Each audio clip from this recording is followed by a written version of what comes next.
let's take a tomato as a great example. There are natural substances, natural chemicals, like lycopene. Lycopene is a carotenoid. It helps to make the tomato red. It has lots and lots of healthful properties. It's a powerful antioxidant. I've studied lycopene in a laboratory, and it actually can help starve cancers by cutting off the blood supply. It can slow the shortening of telomeres to slow cellular aging, and it can actually protect our DNA from even sunlight and ultraviolet exposure. Lots of good things about it. Now, lycopene actually is naturally occurs in a tomato on a vine in a chemical form that our body doesn't absorb that well. So if you pick a tomato off the vine and you cut it up and you throw it into a salad, it might taste great. Just got some vitamin C in it. It's a great source of hydration and great flavors. Okay, especially if it's like a homegrown heirloom type of tomato. But you're not going to get you're not going to get as much lycopene. You're probably only going to get maybe 20% of the lycopene that's in there. But you want to, like for me, I want to get as much of the good stuff as I can. So here's what research has found. If you wanted to convert that chemical structure of lycopene into a form that you can absorb better, your body can avidly absorb, what you want to do is you want to heat the tomato like in a pan, and with the heat will change the chemical structure from a form your body doesn't absorb that well into a form that your body avidly absorbs, loves to absorb it. Now you go from 20% absorption to 80% absorption. You flipped it around completely, upended that equation completely. Now you're really absorbing it. Now, here's one additional thing though. How would you heat a tomato in a pan? You heat it in water or nothing? No, not really. You put a little bit of olive oil in it. And why is that? And it's because lycopene is a substance that we call fat-soluble. It's a lipid. It loves to dissolve into fats. So a little bit of olive oil in tomatoes on a pan, sauteed, so it's soft, change the chemical structure. Flavors are really great now. And you have that. Now when you eat that tomato sauce, sauteed in olive oil, the olive oil with the lycopene is carried into your body even more efficiently than if it were cooked in water. And so again, that's just one example of thousands of how oils with fat-soluble foods. By the way, if you didn't want to look at olive oil, here's another common snack in the United States anyways, kind of tearing a page book from Latin American cuisine. You have these tortilla chips, and then you wind up actually having a salsa and guacamole. The salsa is often sort of stewed down tomatoes, cooked down tomatoes, served room temperature or chilled. And then the guacamole is just avocado that's been smashed up. Now, avocado has a lot of healthy fats in it. It's a fat-soluble veggie. It's actually quite nutritious. Remarkably, people eating avocado actually shrink their waistline because actually, even though they're eating fat, it actually it burns down harmful fat. It's a whole other story that we had. But if you have guacamole, avocado with tomatoes, you get more lycopene. And so that happens to be kind of a popular snack in the United States. Black pepper so this is an interesting thing. Most of us have heard that turmeric, which is a kind of a root, when you cut it open, it's this bright, beautiful, bright orange, a lovely color. And turmeric is also a dried spice used in Southeast Asian cuisine, including Indian cuisine, is where I first became acquainted with it. It not only makes food beautiful, it actually makes food delicious. It's got quite a lovely taste to it. It's a spice.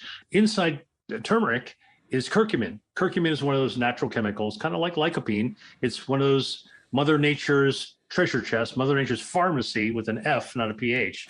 And the curcumin has a lot of properties: anti-inflammatory, it's antioxidant, it cuts off the blood supply, feeding cancers. It actually is helpful for your stem cells as well. It really activates almost all of your body's health defenses, and it's good for your gut microbiome.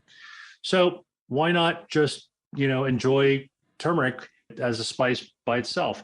Because it's so potent that our body actually doesn't absorb everything that it could. In fact, our body kind of gets, a lot of it gets flushed out, at the tail end. And so what we want to do to improve our body's extraction of the good stuff, the turmeric, it turns out that if you have fresh cracked black pepper, All right. There's a substance in fresh cracked black pepper called piperine. Yeah. Piperine is one of Mother Nature's, again, these remarkable chemicals that actually influences the body. And piperine helps the body hang on to the curcumin. So if you have fresh cracked black pepper with your turmeric, you're actually creating a 1-2 punch that allows you to absorb more of the curcumin.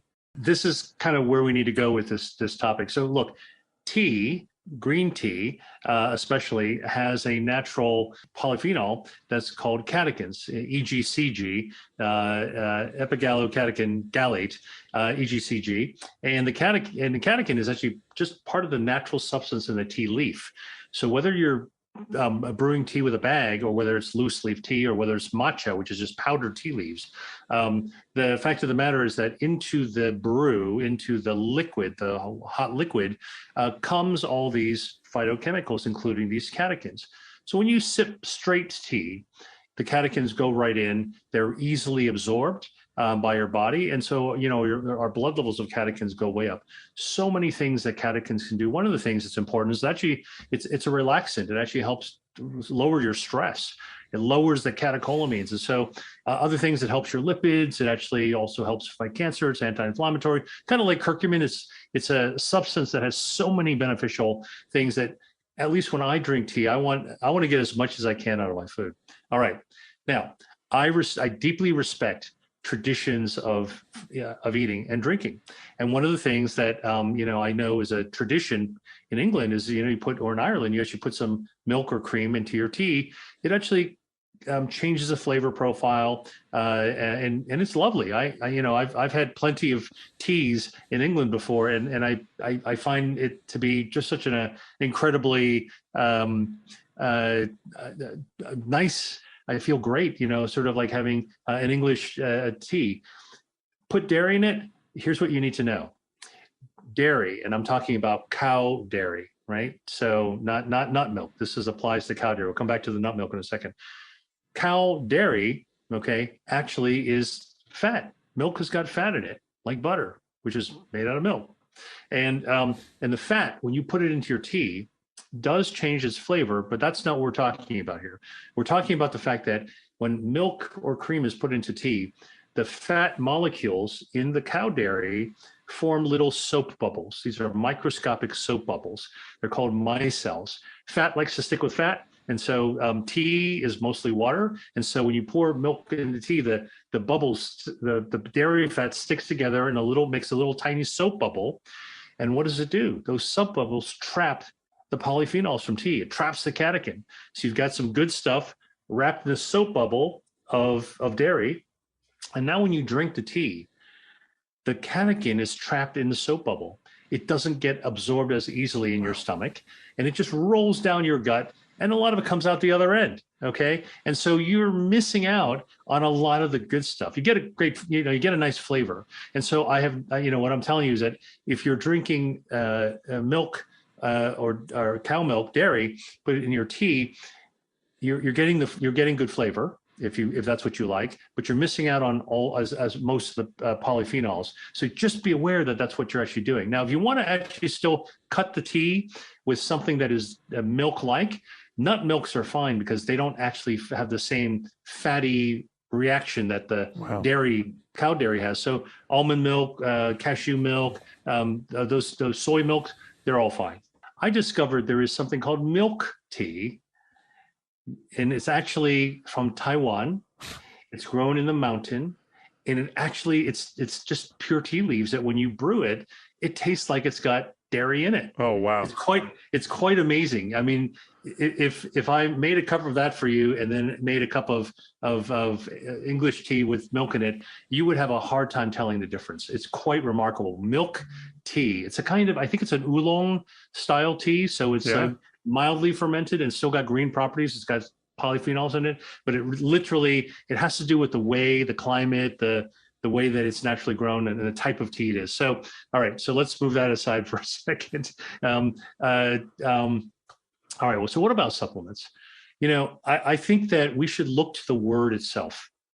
A dietary supplement means something to top off.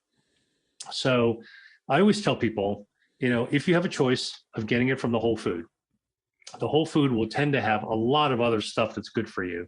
If you eat whole plant-based foods, for example, you get the fiber, you get the polyphenols, you get a lot of other chemical substances, you get the natural peptides that are found in foods. That if you got a pure supplement, you might get the one molecule or two molecules that it's been created for, like a vitamin C supplement.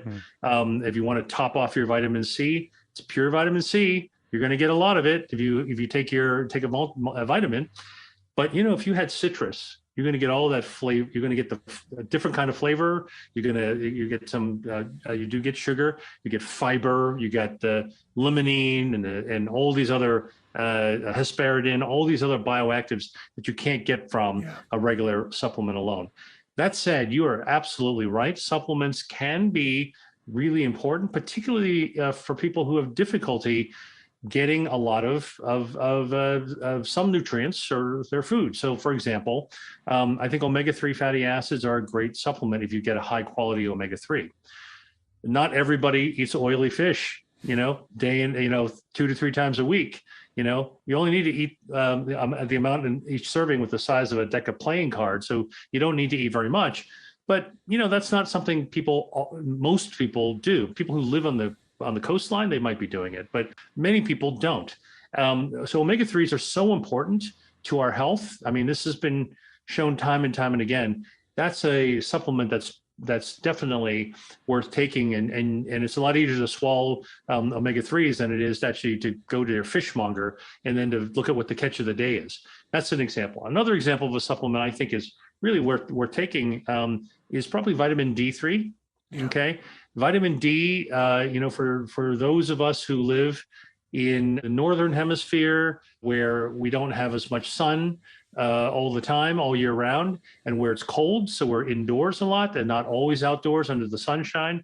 So I'm not talking Costa del Sol. I'm not talking about South Africa, or Australia. I'm talking about, England, Northern Europe, North America, and sort of the northeastern side. Okay. We don't get as much sunlight. And even if we do go outside, because it's cold, we wear a lot of clothes. And so our skin tends to be covered up. And so vitamin D is made by our skin when sunlight actually hits it. And so we tend to be vitamin D deficient. So here's an example of where you can eat foods like mushrooms that can have vitamin D, for example. By the way, I don't know if this is a little tidbit for you. I just told you that human skin with ultraviolet radiation from the sun will make more vitamin D. But did you know that if you took just a plain old lowly white button mushroom that contains some vitamin D, if you were to, before you eat it, when you buy it, if you slice it pretty thinly, and you lay the slices out and you put it in your windowsill, so the sun shines on the slice, it will make more vitamin D. Wow. You actually convert more vitamin D into the mushroom. So if you're going to prepare something with mushrooms, slice them ahead of time, stick them in front of a sunny window, no matter what time of the year it is, maybe a couple hours before you cook with it, and the mushrooms will actually give you more vitamin D.